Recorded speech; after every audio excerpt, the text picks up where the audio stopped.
Welcome to Toffee TV. It is the instant match reaction. Arsenal 0, Everton 0. Nobody saw that one coming, did they? It was a Dyche masterclass. Let's have it right. It was a Dyche masterclass.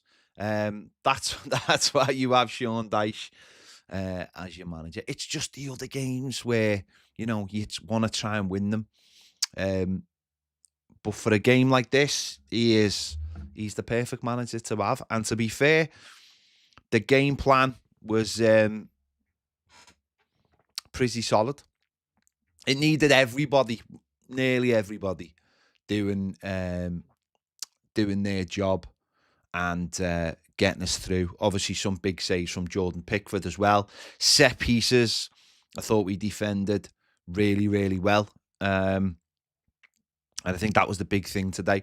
Arsenal in the last few games have been, certainly Premier League games, haven't been creating loads and have been getting that first goal generally through, a set piece, which just opens the game up and gives them a platform to play off. And obviously it means that the other team have to come out. If they'd scored from a set piece today, the game would have been over. It's as simple as that.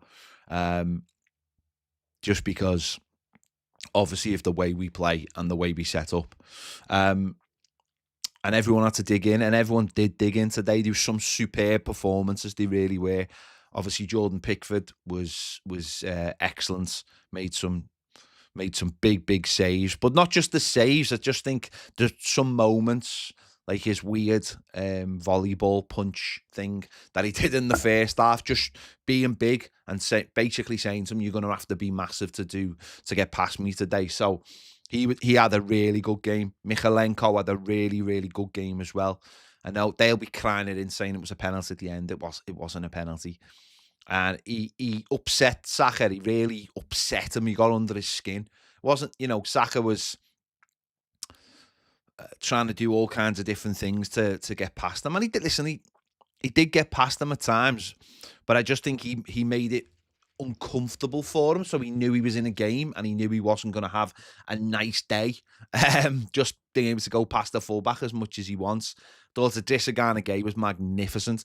Just the calmness at times. He was winning the ball, certainly in our own half, in our own box, and then just like getting his foot on it and then rolling it to his right foot, and then like your veins in your neck are all ready to pop. But he was very, very calm. Him and Mangala done a brilliant job just screening the back four. And I think,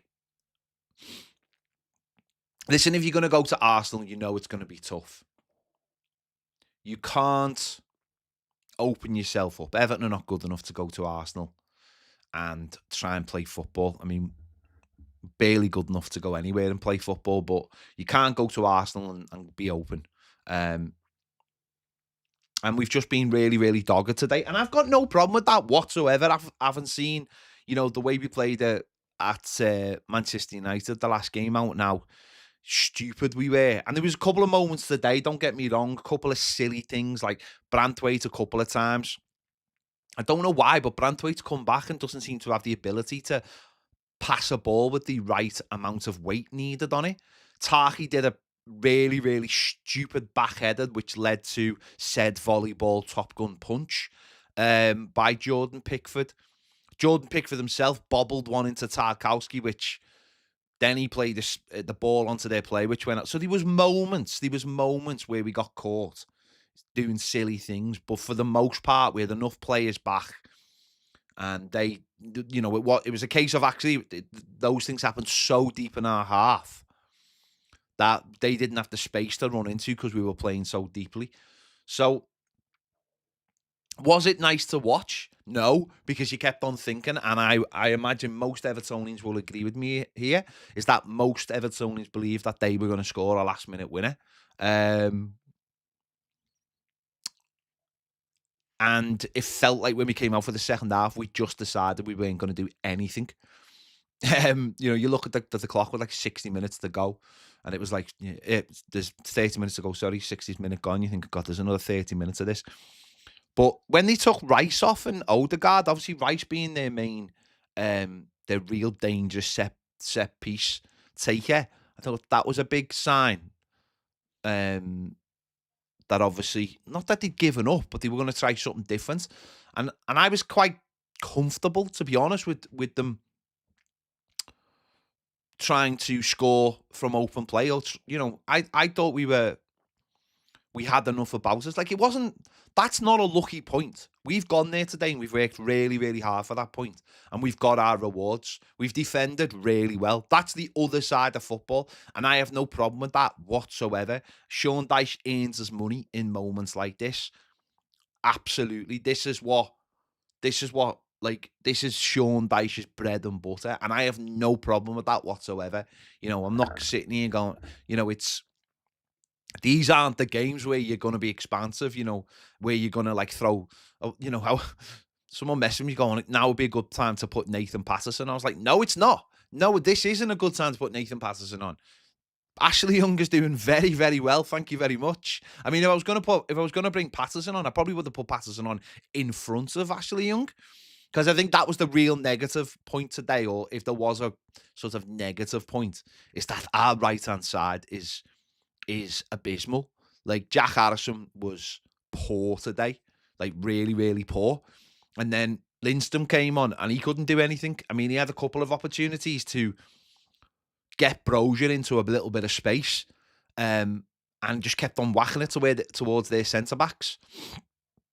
I mean, if you're going to bring Brozier on and bring them on together, what you want Lindstrom to get on the ball and put it into areas where you think Brozier can have a little run at their centre-backs, but he never really did that. So that never really worked. And it is the first place. It genuinely is the first place. If we've got any money in January, the first place we should be looking for. And by the way, Lindstrom isn't a right winger and Jack Harrison isn't a right winger. So I'm not necessarily slagging those players off as such. We don't actually have a right winger. And if we could get one to come in with just a little bit of pace, I think Dave and Baz were talking about it in the week. The player doesn't have to be amazing, doesn't have to be like the finished article. But if we could bring somebody in who actually can play in that position, because the people we've got there right now can't play in that position, and we go down the left so much with Njai that we could become very, very predictable, and it's almost like the whole team can just shift over to that side. So that was the one negative today. Harrison was very, very poor, and as I said, it wasn't improved on by Lindstrom. But as I said, you can't really fault anyone. I thought Dom up front worked his socks off. And then I think when Brozier came on, you seen how tough it was for a centre-forward in a game like that. So we need a right winger who's got genuine got a bit of pace about him. Like, obviously, we're not going to go out and buy the absolute top player, but we do need a right winger. It's glaringly obvious that we don't have anyone in that position. And that's because towards the end of the game, there was a couple of moments there where we really stretched them in Jai on the left-hand side. And I think we won a corner late on, and there was another one we should have got a corner from. It was about 10 foot over the line.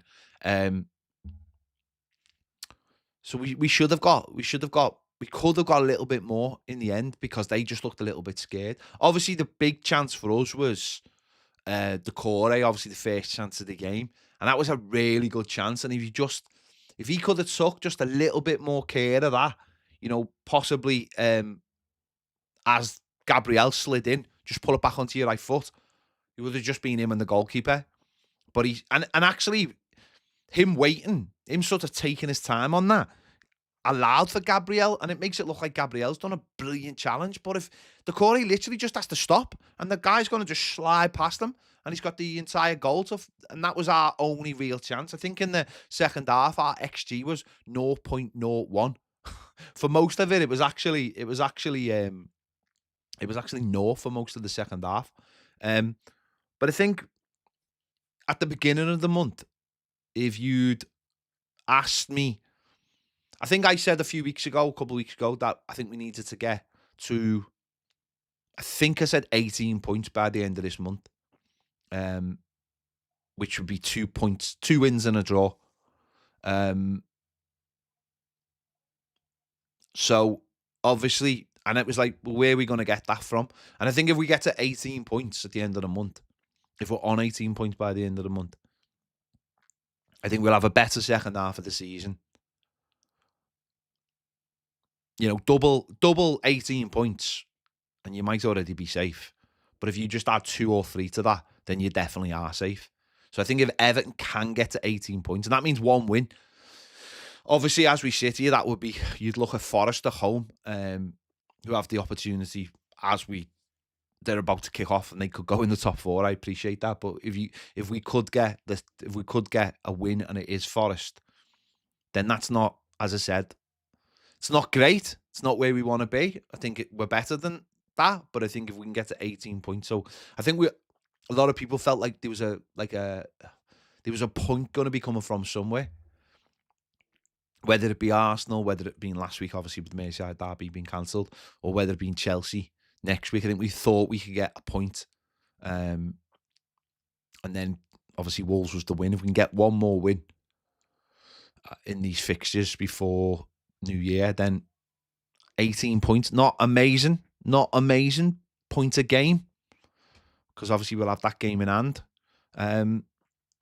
So yeah, I mean, listen, as I said, today is a bonus point, isn't it?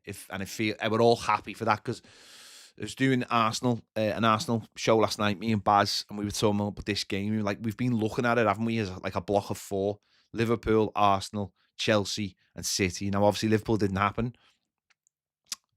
We've just got the draw today, and we've got 2 more to go. And I imagine the manager would have set the team up for the 4 games very much in the same way. Certainly for City, we're going to go to City and play the same way. Chelsea, we might actually play the same way because their away record is fantastic. So 4 points from our last 2 games. That's really, really good, considering how bad we were against Manchester United. Yeah, as I said, it was never going to be pretty, was it? And let's be honest, most of our games aren't pretty. Most of our games aren't great. But it's another clean sheet, and the manager is obviously massively trading on clean sheets. And you get days like today, and you can just go through to the next one. And where we are right now is just about getting the points, isn't it? And going to Arsenal and getting a point isn't the bad. Listen, we went there last season and we played better, and it was the last game of the season. We played better than we did today, and we got beat. So for now, it's just about getting those kind of draws, trying to beat. The frustration would always be, why aren't we trying to beat the teams we should be beating? So Brentford at home, Southampton away, they're the frustrations for me. So games like today take care of themselves. Games like today are where Dyche earns his money. Let's get it right. It's the other games that are the frustrating ones, as I've just said. The Brentfords of the world and the Southamptons of the world, and, you know, Fulham at home and all those kind of games. Games that you look at and think, they're the ones we should be winning. Because these games, whether you like it or not, are genuinely always like this. And there haven't been that many times in the Premier League era that we actually have gone to we've never won there, apart from the COVID season. So there's been a hell of a lot of games like this when we've gone there and tried to do similar. Sometimes it works, sometimes it doesn't work. But today it's worked. We take the point. We move on. Big week for the club. Obviously, we're expecting some news between Monday and Wednesday. The stadium's handed over Friday, I think, 20th. I think that'll be the day it gets handed over, because I think that's the last working day of December. And obviously, Lango Rourke is contracted to the end of the month. So it gets handed over. So next week, it's a huge week for the football club, as I just said. Take over, get in the stadium as ours, get the keys for it. And it's nice to go into that week without thinking about a defeat and then thinking about the next game and going, oh, we're going to get beaten this one as well. The results today nearly went our way, but Ipswich scored in the last minute. It would have been nice if that had been a draw. But obviously Leicester getting beat is good for us as well. So we'll obviously we won't look back. We won't sit here with videos looking back at this game thinking anything about it. We just take the point and we move on to the next one. And obviously the next one's the next two are very, very tough, aren't they? So that's all you can do. That's all you can do. Right, there you go. I think I've talked enough about a 0-0 draw. So make sure you check out, I'll be doing the play ratings in a little bit. Make sure you check out Baz's videos as well. And I'll catch you in a little bit. See you in a bit.